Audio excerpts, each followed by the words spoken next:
பச்சையம்மன் ஜோதிட நண்பர்களுக்கு அனைவருக்கும் வணக்கம்.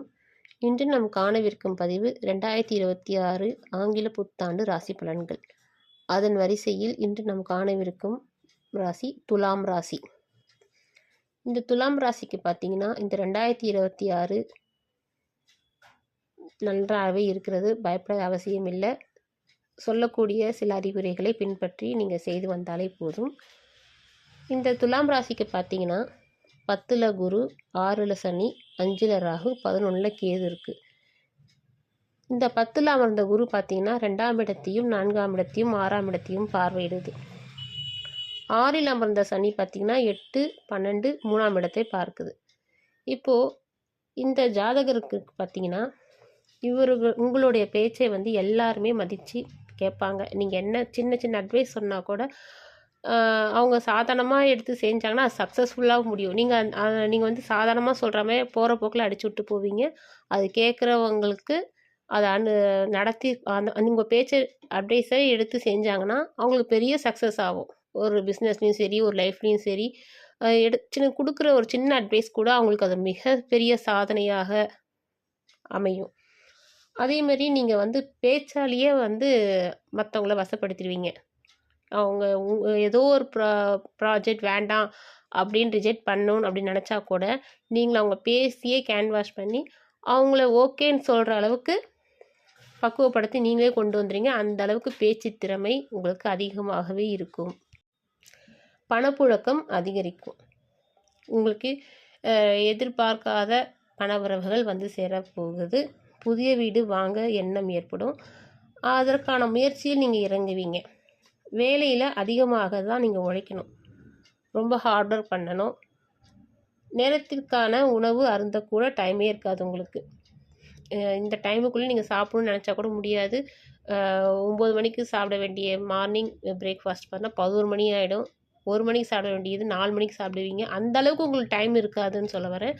அதை மாதிரி நீங்கள் உழைச்சிங்கன்னா உங்களுக்கு கண்டிப்பாக நீங்கள் எதிரே பார்க்க மாட்டீங்க. அதெல்லாம் நமக்கு கிடைக்காது அப்படின்ற எதிர்க்க பார்க்க முடியாத விஷயங்கள், ப்ரொமோஷன், சம்பள உயர்வு, அதிக வருமானம் உங்களுக்கு ஏற்படும். நீங்கள் யதார்த்தமாக நீங்கள் உழைச்சிங்கனாவே போதும். உங்களுக்கான உயர்வு, ஏற்றம் எல்லாமே தானாகவே தேடி வரும். அதே மாதிரி பிறருடைய ரகசியத்தை முயற்சிக்காதீங்க. அவங்களுடைய ஆராய்ச்சி பண்ணாதீங்க. அவங்க என்னவோ அவங்க சீக்ரெட் வச்சுருக்காங்களா, அதோட விட்டுருங்க. அது ஏன், எதுக்கு, என்ன வச்சுருக்காங்க, என்ன பண்ணுறாங்க, எங்கே போகிறாங்க, அவங்களுக்கு அந்த பிஸ்னஸில் என்ன லாபம் வருது, எந்த ஒரு ஆராய்ச்சியும் பண்ணாதீங்க. இது வீட்டில் ஒரு மெம்பர்ஸ்க்கும் சேர்த்து தான் சொல்கிறேன். பசங்களாகட்டும், மனைவி கணவன் ஆகட்டும், அவங்களுக்குள்ள ஒரு சீக்ரெட் வச்சுருக்காங்களா, தானே என்றைக்கோ ஒரு நாள் தெரிய வரும் அப்படின்ட்டு அசால்ட்டாக விட்டு போங்க. அது என்னது ஏதுன்னு அப்படின்ற ஆராய்ச்சி உங்களுக்கு தேவையில்லை. அப்படி முயற்சி செஞ்சிங்கன்னா பிரச்சனையில் தான் போய் முடியும். அதுக்கடுத்தது பார்த்திங்கன்னா நீங்கள் உடற்பயிற்சி கண்டிப்பாக செய்ய வேண்டும். நான் வேலை செஞ்சுட்டு தான் இருக்கேன், தனியாக ஒரு உடற்பயிற்சி தேவையில்லை, ஒரு சைஸ் தேவையில்லை அப்படின்னு நினைக்காதீங்க. கண்டிப்பாக ஒரு 1/2 அன் ஹவர் ஆச்சும் உங்கள் உடலுக்கு ஏற்றத்துக்காக உடற்பயிற்சி செய்யுங்க. அப்படி இல்லை, என்னால் டைம் இல்லைன்னா கூட ஒரு ஆஃபீஸ் போகிற தூரம் வாக்கபிள்னா ஒரு 2 கிலோமீட்டர்னால் நடந்தே போங்க. அது ஒரு எக்ஸசைஸ் மாதிரி தான் இருக்கும். அந்த டைம் பண்ணுங்கள். இல்லை கொஞ்சம் தூரம் ஒரு 10 கிலோமீட்டர் தூரத்தில் இருக்குன்னா ஒரு 4 ஸ்டாப்பிங் நடந்து போயிட்டு அங்கேருந்து பஸ் ஏறுற மாதிரி பார்த்துக்குங்க. வண்டியை கொஞ்சம் அவாய்ட் பண்ணிக்கோங்க. கடைக்கு போகிறதுக்குனா கூட நீங்கள் நடந்து போய் நீங்கள் கடைக்கு வாங்கினீங்கன்னா கூட அது சின்ன சின்ன உடற்பயிற்சியாக தான் இருக்கும். அது மூலம் உங்கள் உடல் ஆரோக்கியமாக இருக்கும். ஒரு ஹெல்த் இன்சூரன்ஸ் போட்டு வைங்க. மெடிக்கல் இன்சூரன்ஸ் கண்டிப்பாக போட்டு வைங்க. கண்டிப்பாக உங்களுக்கு அது கை கொடுக்கும். மாஸ்டர் ஹெல்த் செக்கப் பண்ணிக்கோங்க. அந்தரங்க விஷயத்தில் கொஞ்சம் கவனம் தேவை. இளைய சகோதர சகோதரிக்கு வளர்ச்சி மிக அமோகமாக இருக்கும். உங்கள் ஜாதகத்தினால உங்களுடைய இளைய சகோதர சகோதரியும் இன்னும் டாப் லெவலில் போகிறதுக்கு வாய்ப்பு இருக்குது. மாமனார்கள் மூலம், அதாவது கணவனாக இருந்தால் மனைவியின் தந்தை மூலமோ, மனைவியாக இருந்தால் கணவனின் தந்தை மூலமோ, மாமனார் மூலம் கௌரவம், வேலை இல்லாதவருக்கு வேலை உங்களுக்கு வர இருக்குது. அவர் மூலமாக உங்களுக்கு பண வரவும் இருக்குது.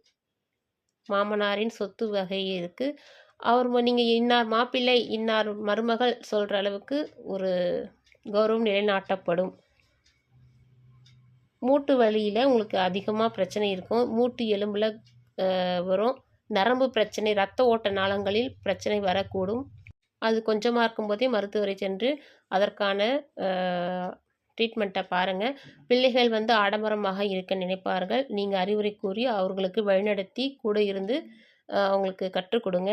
இந்த 2026 நீங்கள் வணங்க வேண்டிய கடவுள் என்னன்னு பார்த்தீங்கன்னா, லக்ஷ்மி குபேரனை வணங்குங்க. அடிக்கடி நீங்கள் குலதெய்வம் தரிசனம் மிக மிக சிறப்பு. இதை நீங்கள் ஃபாலோ பண்ணிட்டு வந்தீங்கன்னாவே 2026 துலாம் ராசிக்கு அமோக வெற்றியை தரும். நன்றி, வணக்கம். உங்கள் ஜோதிடர் கவிதா.